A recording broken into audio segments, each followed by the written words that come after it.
Hello, ladies and gentlemen. My name is Mark Radulich. I am the owner of the Radulich and Broadcasting Network podcast hosted by blogtalkradio.com and iTunes and other places where you can find podcasts such as Stitcher, iHeartRadio, et cetera, et cetera. And this is a little off the beaten path. Tonight we are doing a candid Q&A. I'm going to bring on the person who will be interviewing me tonight. Normally, I do a diary entry regarding some of the personal struggles I've had, whether it's weight loss or family issues, parenting, etc. And these are podcasts that I will do aside from the usual entertainment content that is provided on the Radulich and Broadcasting Network. But instead of me just blathering into a microphone, I thought, why not have a guided Q&A?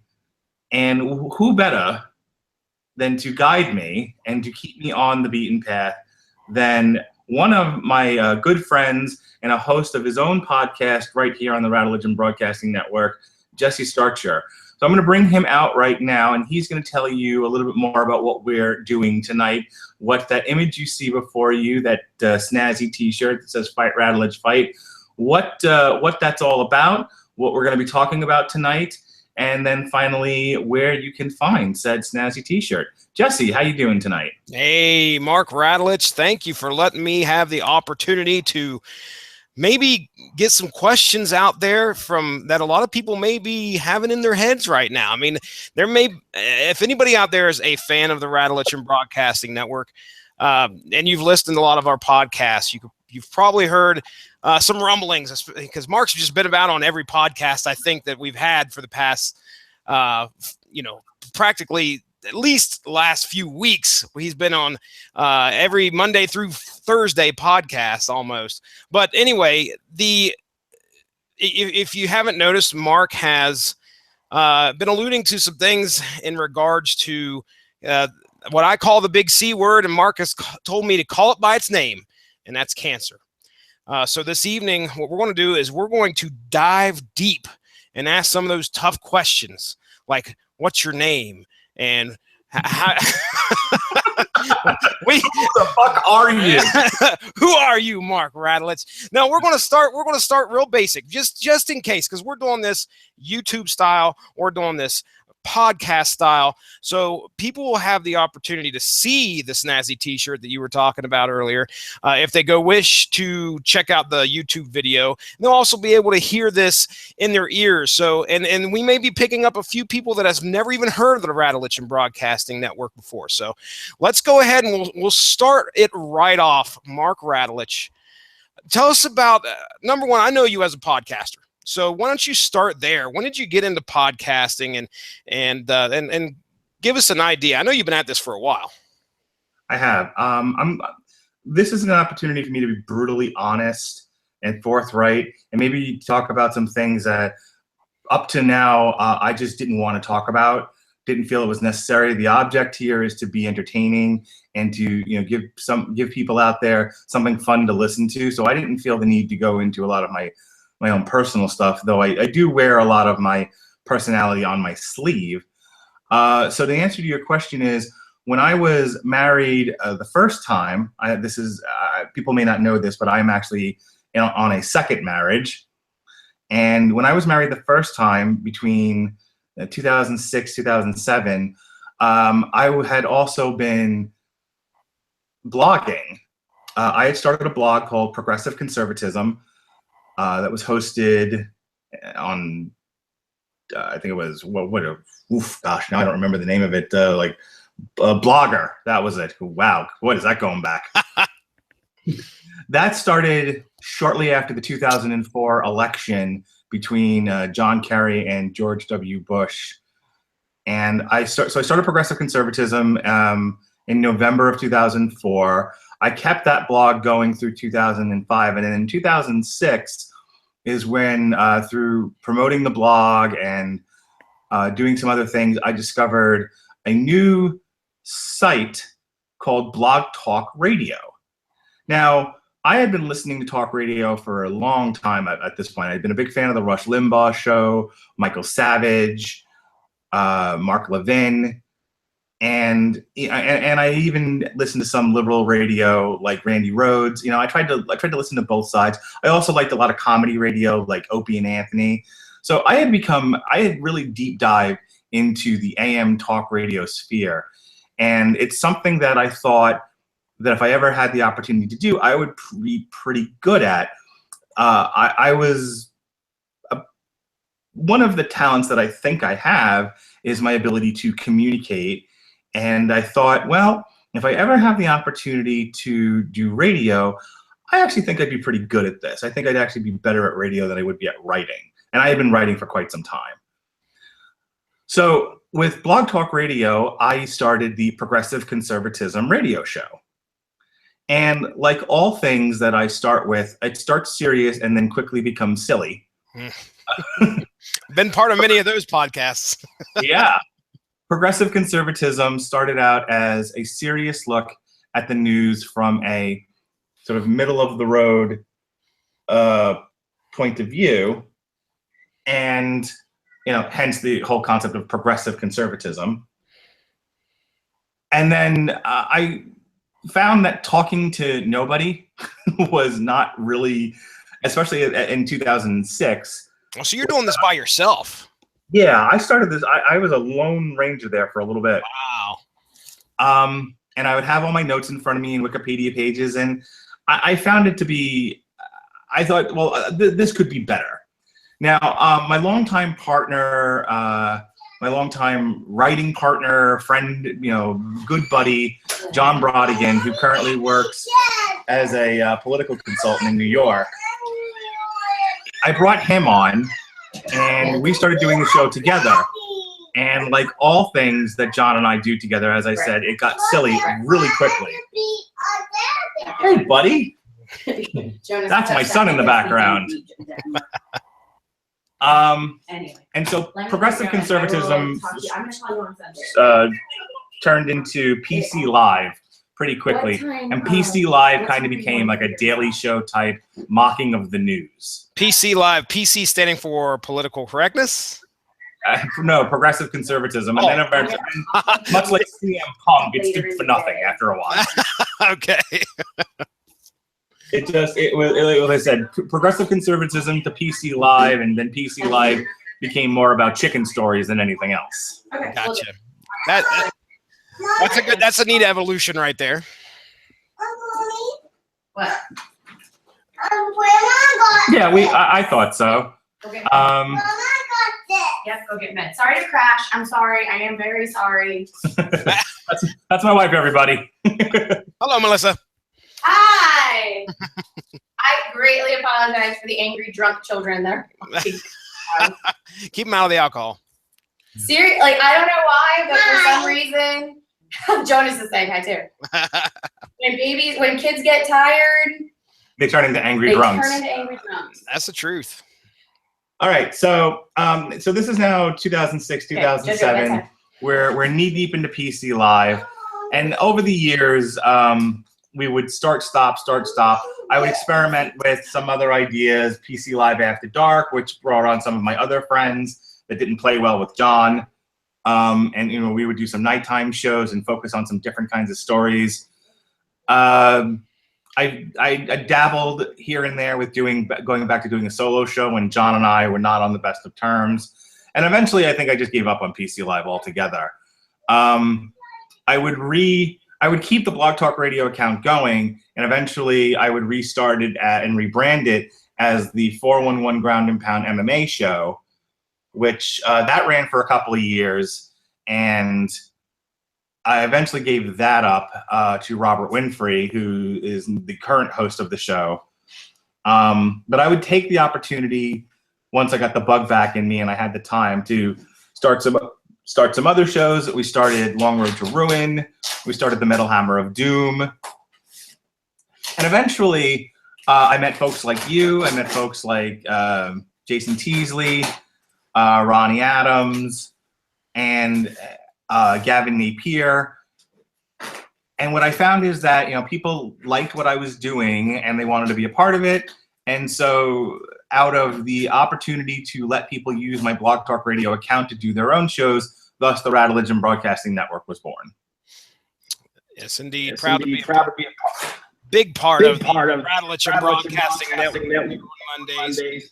And any other time I have the opportunity to hop on the Metal Hammer of Doom, and of course, third chair there. So you've put together a rather large family of podcasts now. We go into comics, we go into MMA, we go into we have wrestling with W2M who's showing up here, metal, just like you said. So it's a wonderful array of podcasts. So you're like what we love to call, and I can't remember the first time I ever heard the term used was by Jason Teasley. It may have been used by somebody else, but you are the patriarch of the Radulich Broadcasting Network. Unfortunately, recently you got some pretty bad news, and I could tell, man, over Christmas, let's just go ahead. I want you to do your best, because I'm not going to sit here and say how it all went down, even though I was a part of many podcasts where you could just tell you were suffering through. But give us an idea of what led to this diagnosis that you found out here earlier. I think it was this year. Well, let me first, I tell people I have been blessed by, other than being fat most of my life, I have actually been pretty healthy, knock on wood. I have been blessed with a good immune system and a healthy body. And I've never really been sick outside of the occasional like sinus infection or cold or whatever. I've never had to deal with major illness in my life. So imagine my surprise when late last year, I got what felt like a really bad sinus infection around November.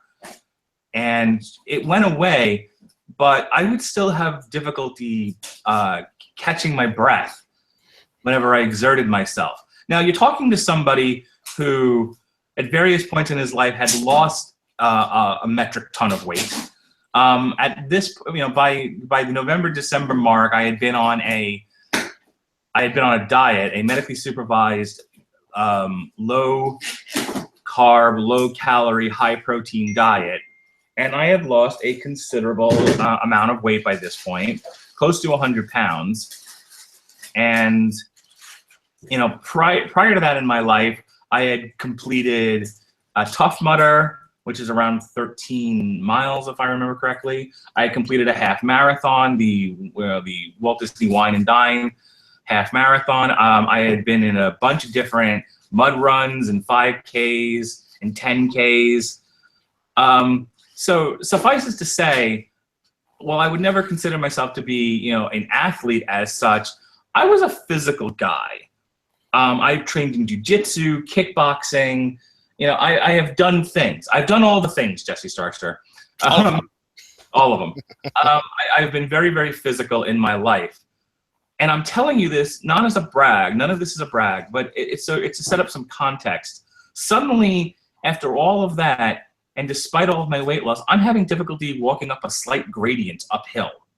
I remember taking my kids to Legoland in the middle of December and having a hard time catching my breath doing what was a simple walk, a slight uphill gradient walk.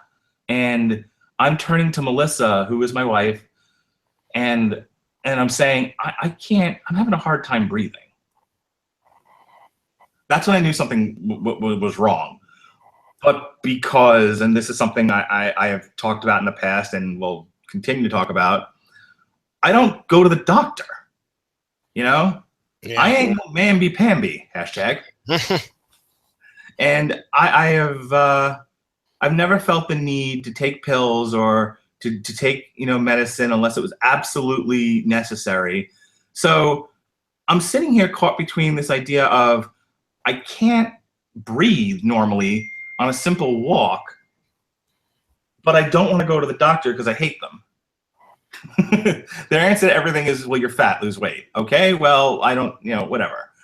So another week or so goes by and I'm getting worse. I'm still having a hard time breathing. I'm fatigued. I don't know what's going on with me.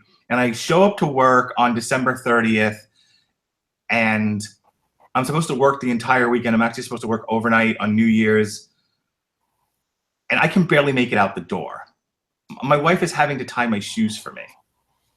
I can't walk in the building that I work in, and I work at the county jail here in the county that I live in Florida as a mental health worker. I can barely get in the door. People are asking me, what is wrong with you? And I don't know. And this is frightening because I've never been like this before. I can't get down the hallway without stopping and leaning against the wall. So I eventually go home, and I had plans to go out that night. That was actually the night of the last Ronda Rousey fight, and I didn't want to miss it. So I literally went to my friend's house unable to breathe. Got to get that MMA in. I got to get that MMA in, man. I don't like to break plans. You know, I don't like to scale out on people. I feel personally disappointing in myself if I cancel plans. So fuck breathing. So I'm on the couch, and I'm barely able to catch my breath. And people are wondering why I even showed up to this event. And I'm like, well, I didn't want to miss the fight. I didn't want to cancel. Meanwhile, I can barely get that sentence out because I can't catch my breath. Eventually, they let me borrow my friend's inhaler, and I was able to do okay for a little while. But I finally went home. Thank God Ronda Rousey sucks now and got knocked the fuck out, because the night ended early, and I went home. The next day, I would not allow myself to not take my kids to the little New Year's party they were scheduled to go to. So I took them. But after that, I brought them home, threw them out of my car, and drove to the CVS Minute Clinic, a doctor that I can go to. I can deal with the CVS Minute Clinic. And I'm telling her my symptoms, and I'm thinking, oh, I just have a bad cold or something. She proceeds to tell me, take your dumb ass to the ER. You either have pneumonia or you're having a heart attack. I haven't quite figured out which, but I can't diagnose you from here. So go to the ER. I'm like, all right. Go to the ER, get a CAT scan, get an x-ray. My lungs are all screwed up. I have pneumonia. And there's more details on that in an archive diary here on the Radulich broadcast called Pneumonia New Year, where I went into that whole scenario. Suffice it to say, I thought that was the end, but it was just the beginning. A few weeks later, after getting better, I would deteriorate even worse. Everything I've just described for you, it would get 10 times worse by the time, by the end of January, where I would end up having to go to urgent care. And they said, listen, bud, you need to go have a PET scan. You need to have a CAT scan. Your lungs are still pretty messed up, and this is worse than pneumonia. And after that imaging was done, and I met with a pulmonologist, this is now the end of January, beginning of February, and this is the first time I would hear the big L word, lymphoma. The pulmonologist said, you either have a wild infection or you have lymphoma. And I went, what's lymphoma? And he said, you have cancer, or you may have cancer. It freaked me out the first time I heard it. I mean, I had my son with me at the time, and I had a minor meltdown. I thought I was going to die. I mean, I didn't know what lymphoma was. Now, I would subsequently hear the phrase, boy, if you're going to get cancer, this is the one to get because it's imminently treatable. You're young, you're relatively healthy despite this, and you have the most treatable cancer one can possibly get. You're probably going to be fine. And that's fine to hear that. But in between hearing that and hearing the words, you have cancer, I thought I was going to die. I'm 40 years old. I'm going to be 41 this year. I have a 6-year-old and a 3-year-old. I have a lovely wife. I have a pretty decent life. I don't want to die. This is probably the best my life has ever been. And I'm hearing you have cancer for the first time. And it freaked me the fuck out. I sat outside the pulmonologist's office for a little while and just had myself a good old-fashioned cry. Right there in front of my son. But, you know, life had to go on, and I had things to do, so that sort of began my journey, because they couldn't confirm necessarily at that point that I had lymphoma. It was, you know, again, we were still in the wild infection or lymphoma phase. So over the course of the next month, I would get more tests, I would have surgeries, I would be hospitalized once, and by March, it was confirmed that it was diffuse large B-cell lymphoma. Can you do your best to kind of explain what in the world? I mean, there's a lot of adjectives that I have no idea what they mean. Do you have any idea? I'm sure you do. I'm sure you've educated yourself. I've done a lot of reading. And I ain't no doctor. I ain't no mamby-pamby, and I ain't no doctor. But I'll do my best to sort of explain this in layman's terms. I have basically what is known as cancer of the lymphatic system.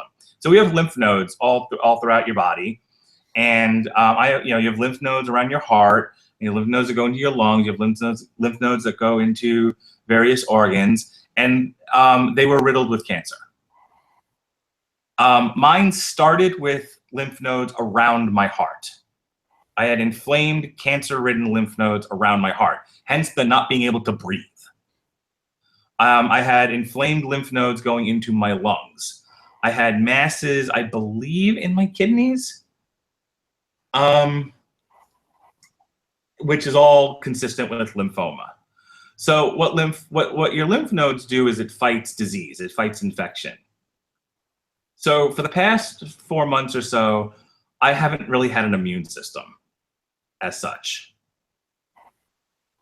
which means I have been subject to and able to catch just about every frickin' disease floating around, you know, allergies, everything. Wow. All the kinds of things that, you know, we deal with on a daily basis, I'm just as much exposed to, but I don't have the system to fight back, which means all I did was get sick again and again and again.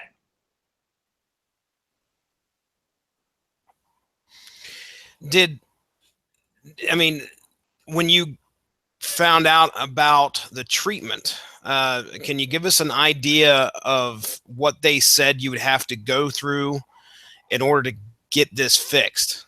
Sure.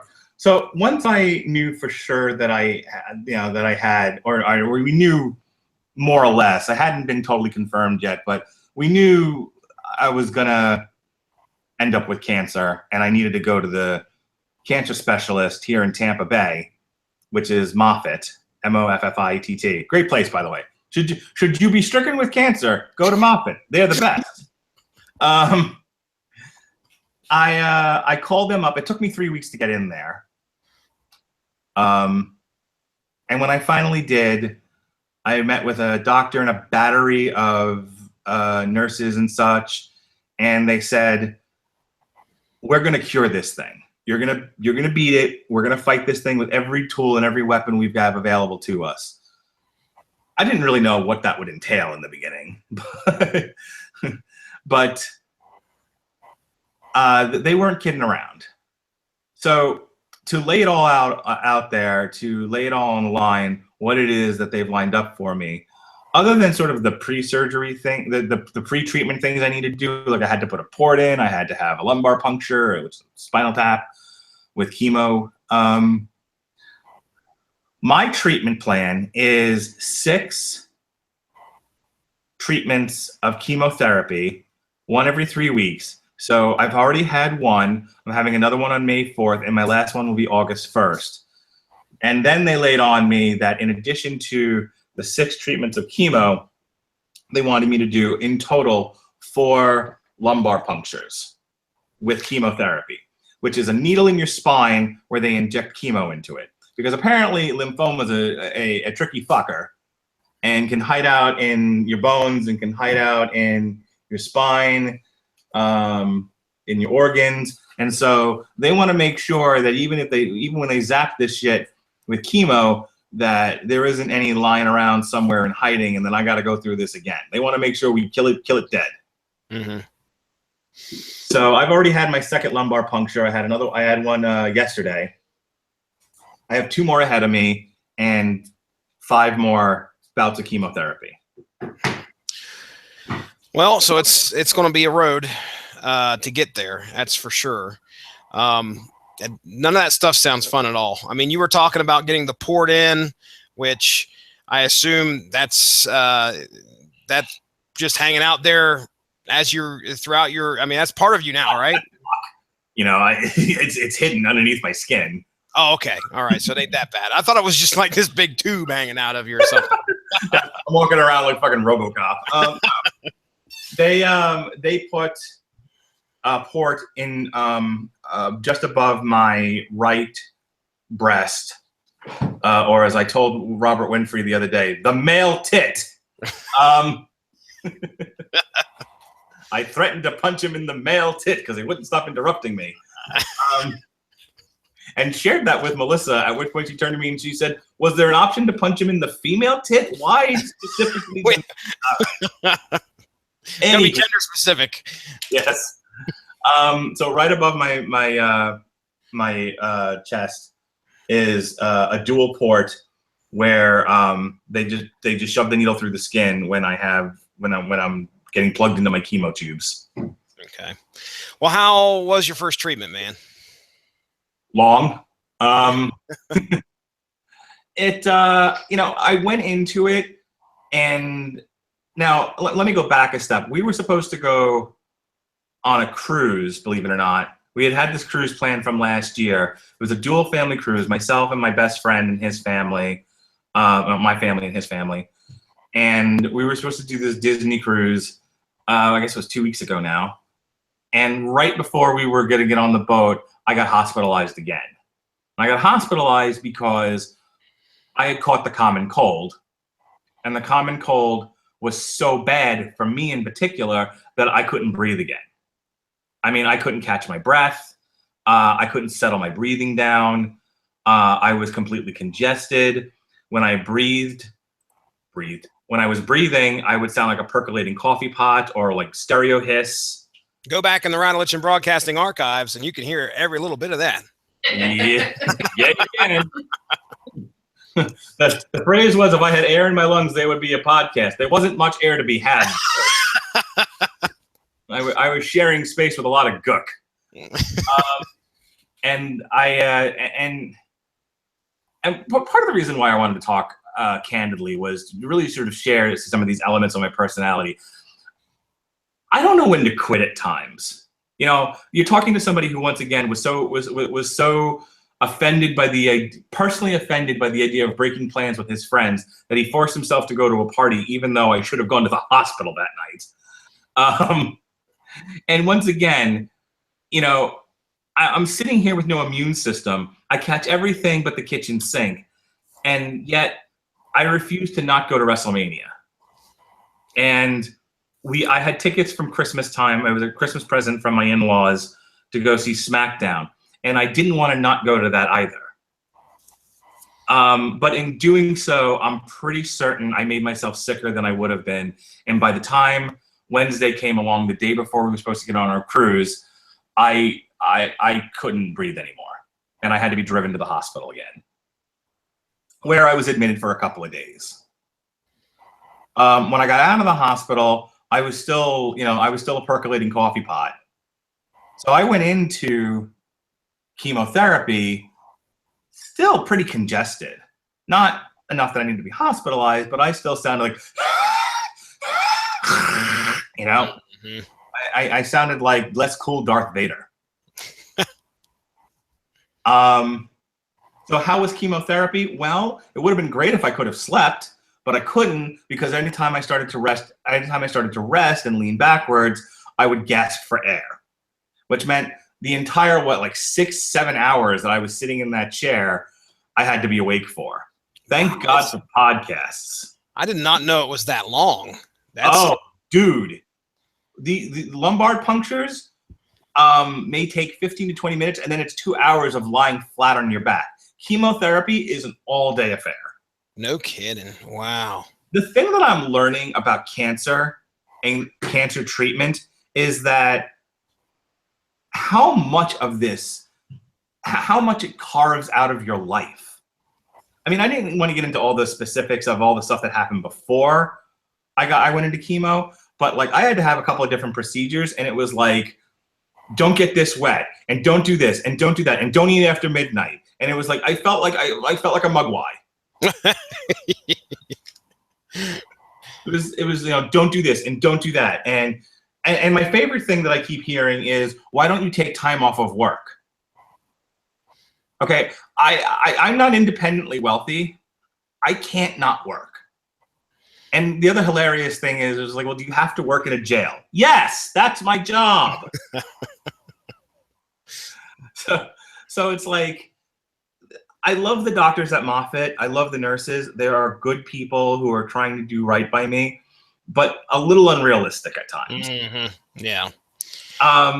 But yeah, everything that they're asking you to, it's basically, it's like, listen, we want you to do these things. These things take forever, and either do them or don't get cured of cancer. Your choice.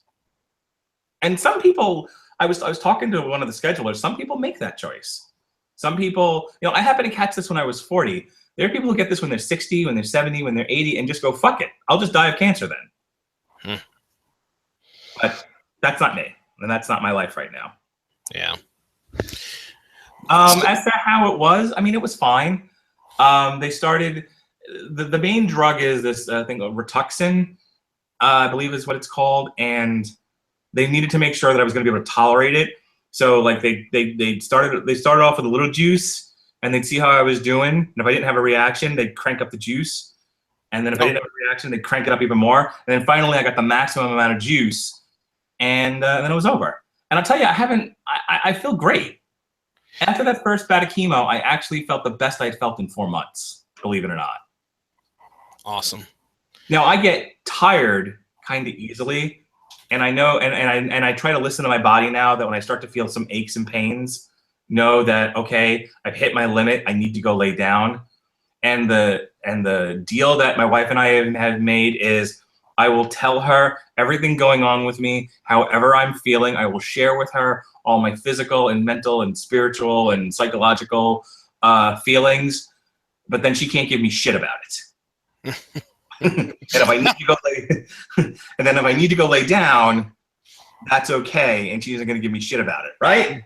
Exactly. Well, I guess there's an upside there. Well, okay, so you're doing good. I mean, is the family doing all right? I mean, I know you mentioned some concerns there when we were talking. I can't remember if it was on Metal Hammer of Doom or whatever, about how your son's probably gonna grow up hating doctors. But is everybody doing okay now, or are we still dealing with stuff? I imagine it can't be easy. They're 6 and 3. They only know so much about what's going on. They know Daddy's sick. They know that because I'm sick, they couldn't get to go on the cruise. Yeah, but now they're holding on to that when you feel better, they get to get a dog. Super.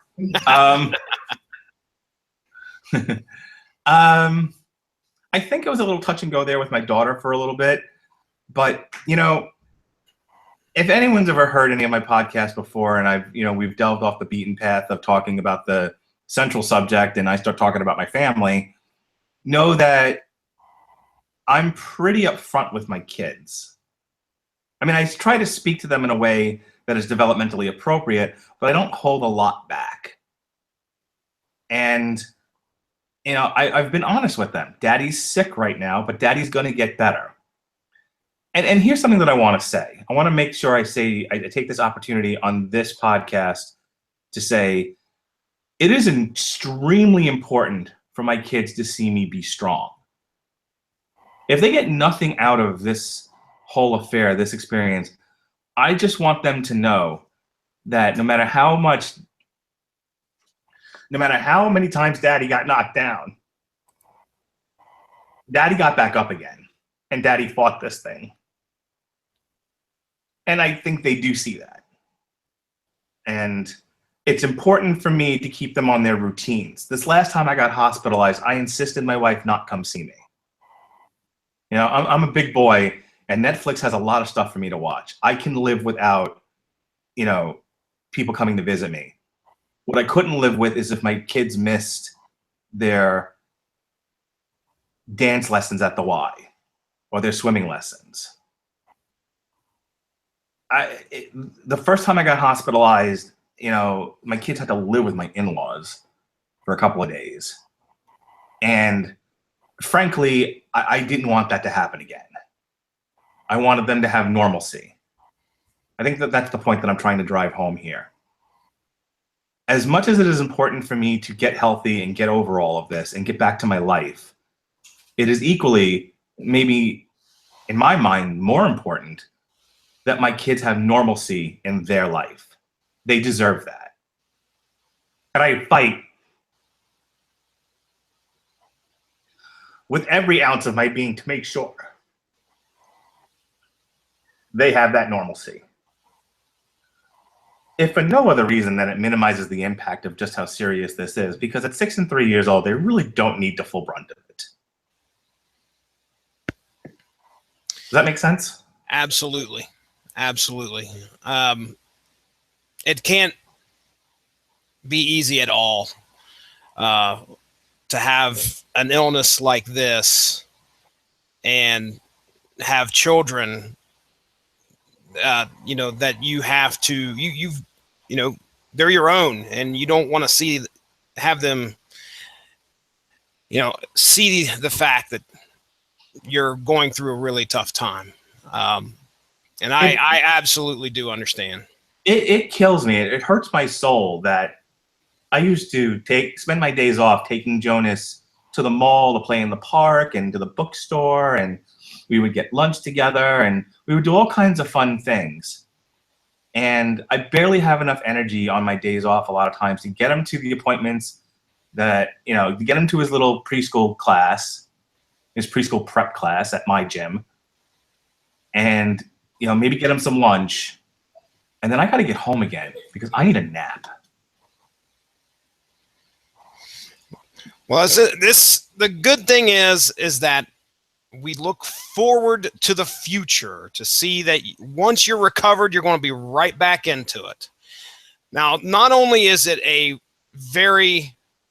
there's no understating the emotional toll that this is taking on you, but let's talk about the financial toll, okay? Because you've already said, no charity, and nobody. Maybe people are just tuning in this. They've not heard your stance on somebody maybe throwing a few bucks your way to help you out. But from what I've seen, somebody has taken it upon themselves to come up with a very snazzy way to maybe help the cause and get you at least throw something your way to help you out here. Can you give us some details? Number one, who that person was that kind of stepped up, and what exactly is being offered here? All right, so yeah, let's go back a step. So I mentioned him before, John Brodigan, my former partner in crime and good buddy. He just decided, for shits and giggles, to make a T-shirt for me and my family that started with something that my wife did. You know, we went to Disney on the Sunday that we were actually supposed to come home from our cruise, and we met our friends who we were just getting off the boat. And, you know, I was in pain. I had a lot of muscle aches. I had really pushed myself to keep up with everybody.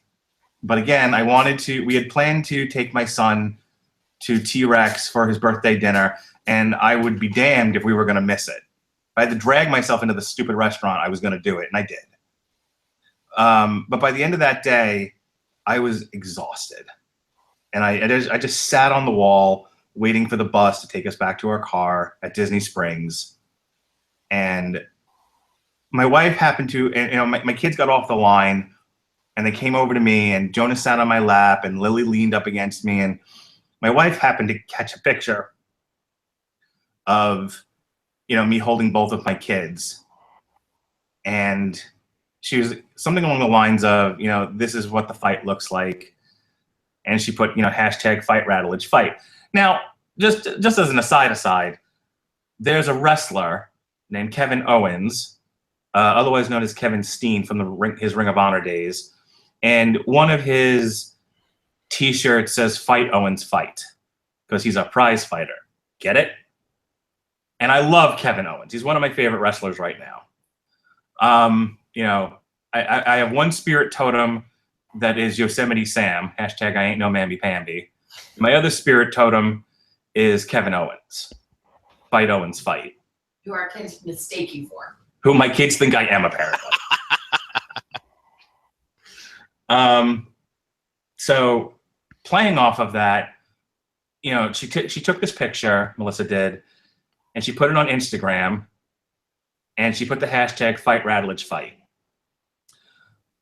My friend John saw said picture, saw said hashtag, and thought, you know what? I'm going to make them a T-shirt that says fight Radulich fight on it. And yield red, white, and blue. And that was it. That was the extent of it. It was shits and giggles. It was, hey, here's something for the fight. Here's something for your family. I love you guys. Lots of luck. And Melissa, who, if she ever leaves me, is probably going to go straight to John. Yep.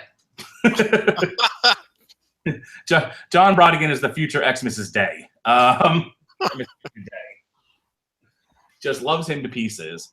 And she thought this was a wildly nice gesture. So she immediately put it on Facebook. Well, this thing kind of caught fire. People saw the T-shirt and go, I want one. Where can I get one? Well, there wasn't a place to get one at the time. So we went back to John and said, hey, how did you come up with this? What did you do? People want to get the T-shirt. Is there a way to do that? So he set up an account with represent.com and made it so that a portion of the sales of any T-shirt come back to my family. And I would never in a million years set up my own GoFundMe unless it was to produce a movie, The Herculoids versus Thundar the Barbarian. But I'm the guy who falls out of the wheelchair and says, don't help me. I need to learn to do this on my own. That actually happened, by the way. There was a night one of the nights that I was leaving work, I couldn't walk more than 3 feet. I literally had to be wheeled from central booking to the medical clinic, and they were going to wheel me to my car. And I said, I just refused. I said, I don't care how long this takes, and I don't care how much I can't breathe. I'm going to walk out of here on my own. Oh man, when you're 80 years old, you're going to be a shithead to deal with.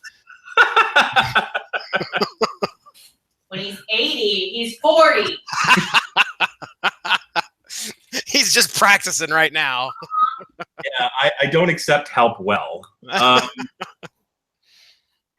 And I would never in a million years ask for charity. We are doing okay. We've had some financial bumps in the road, but I have my parents, and I'm able to work, and Melissa has been able to work, and we're managing. But people have asked, what can we do? People want to do for us. We are loved. And I am grateful for that love. And while, again, I would never, ever in a million years do this for myself or ask anyone for it, I'm not going to say no if someone wants that, if someone wants to offer the help.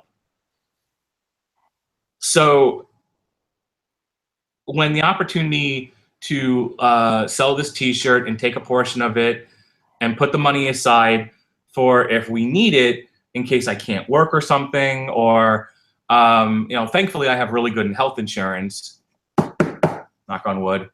But shit happens, and you never know when God's going to throw you a curveball. I certainly didn't this year.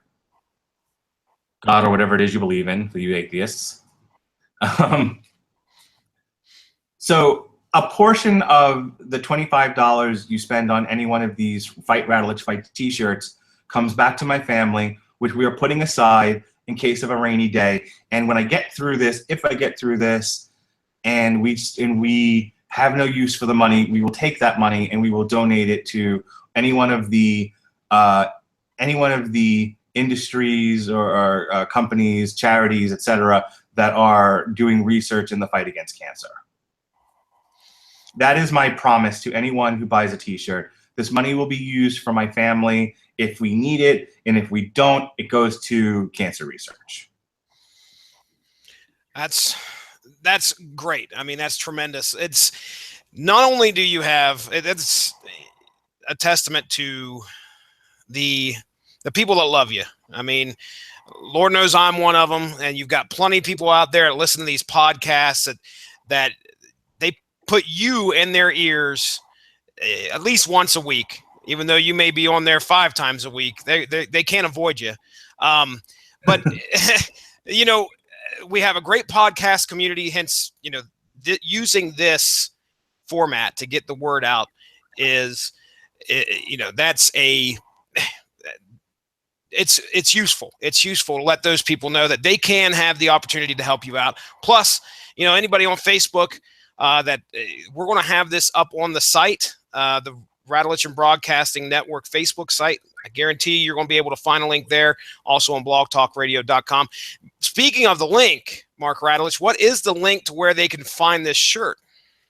It is represent.com/Fight Radulich Fight. That's RADULICH.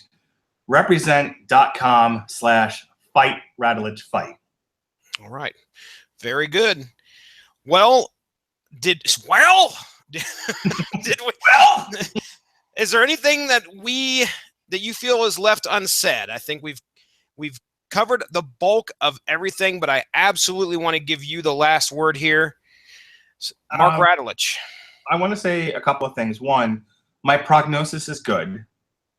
My lab work as of yesterday was in really good shape. I seem to have bounced back pretty good from my first bout of chemo and all of my various infections and illnesses. Bounced back quicker than I thought I would. I know I'm in for a long uphill fight. I keep being told that the last couple of chemo treatments sucked diddly yuck. But in the words of Bruce Pritchard in Hey, Hey, It's Conrad, I ain't scared of shit. Whatever is ahead of me, I am Bait McTrap Springer. I just run in head first. I will knock this down and knock it out. The intent from the doctors and the nurses is to kill this thing dead, and I will see to it that it is killed dead, and I am going to get over this cancer. That is my goal. That is what I think about. There is no plan B.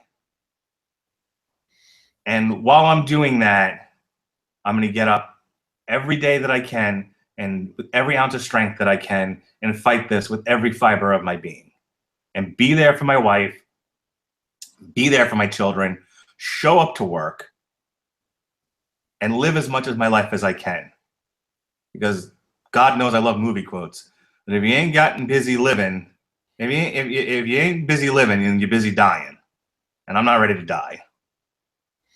With that said, I didn't ask anyone to buy this shirt. I didn't ask anyone for a goddamn thing. But people did, and I love you all for it. And I hope more of you will buy the shirt just because I think it's a fun shirt. And I have a huge fucking ego.